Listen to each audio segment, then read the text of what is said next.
அவரு எனக்கு பதவி கொடுன்னு கேட்டார். எடப்பாடி பழனிசாமிகிட்ட வந்து எனக்கு துணை பொருளாளர் பொறுப்பாளர் பதவி வேணும் எனக்கு. அவனு வந்து அது கொடுக்க முடியாதுன்ட்டார்.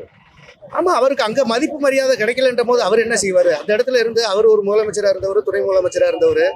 அந்த இடத்துல வந்துட்டு அவருக்கு வந்து ஏதாவது ஒரு பதவி கொடுத்திருந்தா அவர் போறதுக்கு வாய்ப்பு இருந்திருக்காதுல்ல. அவங்க கொடுக்காததுனால வந்து ஒரு பக்கம் இழப்பு தான். ஏன்னா ஓட்டு வந்து 3 சதவீதம் போது வந்து அதிமுகவுக்கு பலவீனம் தானே. ஏன்னா அவருக்கு தேவை, அவர் போயிட்டாரு, அவ்வளவுதான். அதிமுகவுக்கு இழப்பீடு அதிகமான இழப்பீடு தான். ஆனா சசிகலா, டிடிவி, ஓபிஎஸ் இவர்களை இணைச்சிருந்தாங்கன்னா இன்னைக்கு வெற்றிகரமா இருக்கும். டிடிவி அவங்க கூட்டணியில தானே இருக்காங்க. இணைக்கணும்ல, அவங்களையெல்லாம் இணைக்கணும்ல. அம்மாவையும் இணைச்சிருக்கணும், ஓபிஎஸையும் இணைச்சிருந்தாங்கன்னா அவங்க வரதுக்கு வாய்ப்பு உண்டு. அவரு எனக்கு பதவி கொடுன்னு கேட்டார். எடப்பாடி பழனிசாமிகிட்ட வந்து எனக்கு துணை பொருளாளர் பொறுப்பாளர் பதவி வேணும் எனக்கு.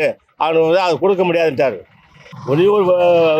ஒருங்கிணை பொறுப்பாளர் இருந்ததுன்னா அதோடு இருக்க முடியாது. துணை முதலமைச்சர் பதவியெல்லாம் கொடுக்க முடியாது எனக்கு அப்படின்னு சொன்னதுனாலதான் அவர் அந்த கட்சி வந்து விலகிட்டார். அவருக்கு சாக்க மாட்டிட்டாரு.